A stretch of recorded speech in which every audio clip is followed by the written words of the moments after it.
मैं हो सकता है कांग्रेस ज्वाइन करूं, क्योंकि मुझे लगता है कि सनातन की बात करने वाला एक ही दल ना हो, हर दल से सनातन की बात हो, हर किसी की मदद करने के लिए हर दल से बात हो। और इसीलिए मन में इच्छा हुई कि हम कांग्रेस ज्वाइन करें।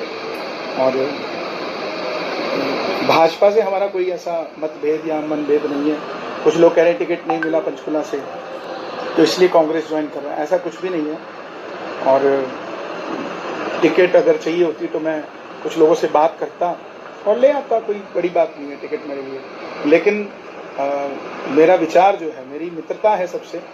मैंने कभी नहीं कहा कि भाजपा को वोट दो, हमने यही कहा कि जो राम मंदिर के लिए काम करे, जो सनातन के लिए काम करे, उसका साथ दो। और उसके लिए अगर हमें कहीं पर भी बैठ के हम उस काम को कर सकते हैं। आप अपनी तपस्या सड़क पर भी कर सकते हैं तो हिमालय पर भी कर सकते हैं, पानी में भी कर सकते हैं तो अग्नि पे भी कर सकते हैं। ज़रूरी नहीं कि आप एक ही दल में रहकर आप अपनी तपस्या करो। और मैं तो कभी भाजपा में मूल रूप से था भी नहीं। हाँ, ऊपर से मुझे बुलाया जाता था कि आप आइए हमारे यहाँ, जो राम को लाए हैं वो भजन गाइए। और वो भजन भी आप सुनेंगे तो उसमें कहीं भाजपा का नाम नहीं, उसमें महाराज जी हमारे गुरु हैं योगी आदित्यनाथ जी, उनके लिए हमने वो गाया। वो आज भी हैं, कल भी रहेंगे, सदैव रहेंगे, चाहे हम किसी भी दल में जाएं या ना जाएं, उससे कोई फर्क नहीं पड़ता। एक माँ के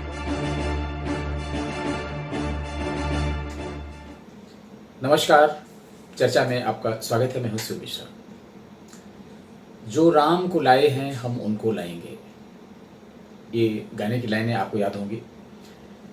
ये भारतीय जनता पार्टी के प्रचार की टैग लाइन थी और उत्तर प्रदेश में 2022 के जो विधानसभा चुनाव हुए थे उसमें इस गाने ने धूम मचा दी थी। और इसके गाने वाले शायद आप समझ गए होंगे, कन्हैया मित्तल, जिनका संबंध हरियाणा से है। और जिस समय योगी आदित्यनाथ शपथ ग्रहण कर रहे थे लखनऊ में इकाना स्टेडियम में, तो शपथ ग्रहण समारोह के पहले जितने भी विजिटर्स थे, आगंतुक थे, उन सभी के सामने जिन कलाकारों ने या कह सकते हैं स्टार प्रचारकों ने भारतीय जनता पार्टी का पक्ष रखा था, उनमें एक कन्हैया मित्तल थे जिन्होंने गाना गाया था, जो राम को लाए हैं हम उनको लाएंगे। कन्हैया मित्तल अच्छे गायक हैं। और अब जबकि हरियाणा चुनाव सिर पर है तो कन्हैया मित्तल कांग्रेस ज्वाइन करने जा रहे हैं। इसका क्या पहलू होगा, इसकी पृष्ठभूमि क्या रही होगी, क्यों उन्होंने ऐसा निर्णय लिया, ये समझना मुश्किल नहीं है। कोई भी व्यक्ति अगर पूरी तरह से देश हित में काम कर रहा है, राष्ट्र हित में काम कर रहा है और उसे पार्टी और पॉलिटिक्स से कोई लेना देना नहीं है, तब तो शायद वह राष्ट्र हित की बातें, देशभक्ति के गाने गाकर गुजारा कर सकता है। लेकिन जहाँ कहीं भी उसको ये विश्वास हो जाता है कि वह स्टार प्रचारक है, अगर वह दूसरों को जिता सकता है तो खुद भी जीत सकता है, तो उसके मन में कुछ न कुछ महत्वाकांक्षाएं पनपने लगती हैं। और इसमें कुछ भी बुरा नहीं है। अतीत में न जाने कितने स्टार सेलिब्रिटीज़, चाहे वो खेल से संबंधित रहे हों, सिनेमा से संबंधित रहे हों, उन्होंने अपना अपना भाग्य आजमाया है। कन्हैया मित्तल बहुत दिनों से भारतीय जनता पार्टी से जुड़े हैं और उन्होंने इस तरीके से जो जनता को भावनात्मक रूप से पार्टी से जोड़ने का काम किया है अपने गीतों द्वारा, वो बेमिसाल है। और इससे और कुछ हो ना हो, लेकिन एक हवा बनती है, लोगों में जुड़ाव होता है और बहुत सारे जो फ्लोटिंग बोट होते हैं वो कन्वर्ट हो जाते हैं और जो समर्थक होते हैं, ऊहापोह की स्थिति में होते हैं, वो भी जुड़ जाते हैं। ऐसी चीज़ें होती हैं। गीत, संगीत, कविताएं ऐसे माध्यम हैं जिनके द्वारा जोड़ा जा सकता है। तो कन्हैया मित्तल के ये गाने गूंज रहे थे। लेकिन अब जब कांग्रेस में उनके जाने की खबर आई तो समर्थक भारतीय जनता पार्टी के बहुत निराश हो गए। तरह तरह की चर्चाएं हो रही हैं सोशल मीडिया में और लोग कह रहे हैं कि भारतीय जनता पार्टी, जिसको कभी बड़े थिंक टैंक के रूप में पॉलिटिकल सर्कल्स में जाना जाता था, आज उसके डिसीजन अक्सर गलत हो जा रहे हैं। इसलिए कन्हैया मित्तल का मामला सुर्खियों में इस वजह से आया है कि शायद भारतीय जनता पार्टी ने उनको टिकट नहीं दिया है। हरियाणा विधानसभा सीटों में देखें, संख्या के हिसाब से बहुत कम है, 60 सीटें हैं। और महत्वाकांक्षा के हिसाब से देखें, उम्मीदवार बहुत ज़्यादा है। कहा जाता है कि शायद कन्हैया मित्तल पंचकुला से विधानसभा का टिकट चाहते थे, जो भारतीय जनता पार्टी ने उनको नहीं दिया, या भारतीय जनता पार्टी ने किसी दूसरे नाम की घोषणा कर दी। और इन्होंने जिस किसी से भी बात की होगी या नहीं की होगी, इनके मन में ज़रूर ये होगा कि वो चुनाव लड़ना चाहते हैं। और अगर वो चुनाव लड़ना चाहते तो शायद भारतीय जनता पार्टी उनको टिकट देती भी। फिर ऐसा क्या हुआ कि उनको कांग्रेस में ज्वाइन करना पड़ा। आज जब उनसे बात की तो उन्होंने कहा कि विनेश फोगट ज्वाइन कर रही हैं, जो कुश्ती पहलवान हैं, जो बहुत सुर्खियों में रही थी और उनकी बहुत आलोचना हो रही है। वो हरियाणा से है। और उन्होंने कहा कि अब जब उन्होंने ज्वाइन कर लिया, उनकी आलोचना हो रही है, तो मैं चाहता हूं कि उनके समर्थन में कांग्रेस ज्वाइन करो। लेकिन बाद में जो उन्होंने बातें की, वो भले ही अप्रत्यक्ष रूप से कही हों, लेकिन उन्होंने कहा कि हम युवाओं से भी कहना चाहते हैं कि वो भी सोचें। और उन्होंने स्पष्ट किया कि वो भारतीय जनता पार्टी के सदस्य कभी नहीं रहे। उनको गाने के लिए बुलाया जाता था शीर्ष स्तर से, और वो जाते थे।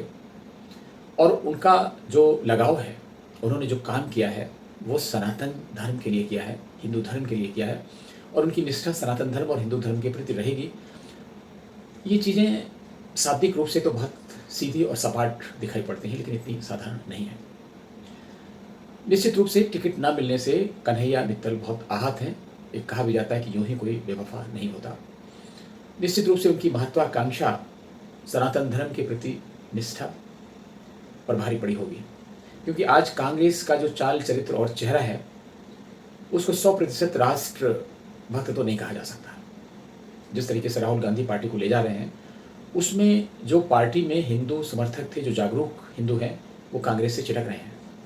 और वो दिन दूर नहीं जब कांग्रेस केवल मुस्लिम पार्टी बनकर रह जाएगी या भटके हुए हिंदुओं की पार्टी बनकर रह जाएगी। और ऐसे में अगर कन्हैया मित्तल जैसा कोई शुद्ध सनातनी कांग्रेस ज्वाइन करता है तो निश्चित रूप से प्रश्न खड़े करता है। अगर हम देखें तो भारतीय जनता पार्टी हाल फिलहाल में बहुत सारे ऐसे निर्णय ले रही है, उससे लगता है कि उसका जनता से कट ऑफ हो गया है। वो समझ ही नहीं पा रही है क्या करना चाहिए। ऐसा लगने लगा था कि आरएसएस के जो आदेश हैं, आरएसएस का जो चिंतन है, आरएसएस की जो इच्छा है, वो भारतीय जनता पार्टी में जा रही है और भारतीय जनता पार्टी में सुधार हो रहा है। लेकिन भारतीय जनता पार्टी में एक बीमारी बहुत लग चुकी है। उनको लगता है कि जो लोग बाहर से आ रहे हैं दूसरी पार्टियों से, उनके सारे चुनाव की बैतरणी पार कर सकेंगे। और उत्तर प्रदेश के चुनाव का अगर विश्लेषण किया जाए, जो बाहर से आने वाले उम्मीदवार जिनको टिकट दिया गया था, उसमें लगभग 70% लोग चुनाव हारे। और यहीं से भारतीय जनता पार्टी को सबक लेना चाहिए था कि अपने निष्ठावान कार्यकर्ताओं की उपेक्षा, और ख़ास तौर से ऐसे लोग जो भारतीय जनता पार्टी के दूसरे राज्यों में भी जीत का कारक बने हों, उनकी उपेक्षा तो बिल्कुल भी नहीं करनी चाहिए। जनता को, सामान्य जनता को, सामान्य व्यक्ति को बड़े लंबे समय तक देशभक्ति के आधार पर देशभक्ति का झुंझुना बजाकर अपने साथ नहीं रखा जा सकता। ये भारतीय जनता पार्टी को समझ लेना चाहिए। और जो कन्हैया मित्तल वाली घटना हो रही है, उसके पीछे भी यही है कि जो व्यक्ति इमोशनली जुड़ा हुआ है भारतीय जनता पार्टी से, राम मंदिर के कारण या जिस कारण से भी, अगर उसका फैसला कांग्रेस में जाने के लिए है और वो ये कह रहा है कि वो युवाओं से भी कह रहे हैं कि वो सोचें, जो सनातन के लिए काम करे, जो देश के लिए काम करे, उसके साथ जुड़ें। यानी अप्रत्यक्ष रूप से वो कहने की कोशिश कर रहे हैं कि कांग्रेस भी सनातन के साथ जुड़ी हुई है और देश के लिए काम करेगी। बहुत ज़्यादा लोग नहीं जानते होंगे इस चीज़ को कि कन्हैया लाल मित्तल ने योगी आदित्यनाथ को अपना गुरु बनाया है और उनसे दीक्षा ली है। तो उनका ये कहना है, जब उनसे पूछा गया कि आप कैसे छोड़ के जा सकते हैं अपने गुरु को, तो उन्होंने कहा कि देखिए, गुरु तो गुरु हैं, गुरु रहेंगे। हम किसी भी पार्टी में रहें, उनके साथ मेरा संबंध रहेगा और उनके प्रति उनके मन में कोई श्रद्धा और सम्मान में कमी नहीं आई है। तो आप समझ सकते हैं कि मामला योगी जी से नहीं जुड़ा हुआ है और प्रदेश का मामला है भी नहीं। मामला हरियाणा का है, जहां योगी जी एक फैक्टर नहीं है टिकट दिलवाने में। इसलिए मामला मोदी के कोर्ट में पहुंच जाता है। क्या 60 सदस्यों वाली हरियाणा विधानसभा में एक टिकट कन्हैया मित्तल को नहीं दिया जा सकता था? या कन्हैया मित्तल जो इतने बड़े लोक कलाकार हैं, उनको किसी ऐसी प्रोमिनेंट पोजीशन पे, पद पे स्थापित नहीं किया जा सकता था जहां वो समाज के लिए, सनातन धर्म के लिए एट लार्ज कुछ कर सकते हैं? निश्चित रूप से किया जा सकता था।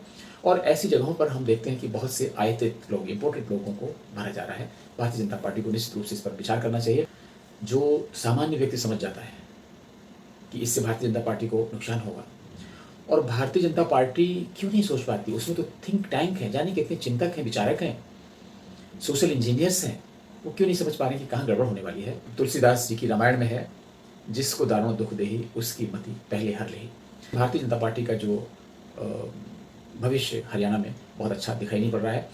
जम्मू कश्मीर में पहले ही बहुत संकट में है भारतीय जनता पार्टी, वहाँ भी जीत की संभावनाएं बहुत अच्छी नहीं है। हरियाणा में तो बहुत मुश्किल है, और अभी नामांकन शुरू नहीं हुए हैं। भारतीय जनता पार्टी को अपने कील कांटे दुरुस्त करने चाहिए, अन्यथा परिणाम अच्छे नहीं होंगे। हमें आशा है कि Bharatiya Janata party core correction जरूर करेगी और अपनी स्थिति को ठीक करने की कोशिश करेगी। तो इस अंक में यहीं तक, आगे फिर किसी ज्वलंत मुद्दे पर आपसे बात होगी। तब तक के लिए आज्ञा दीजिए। नमस्कार।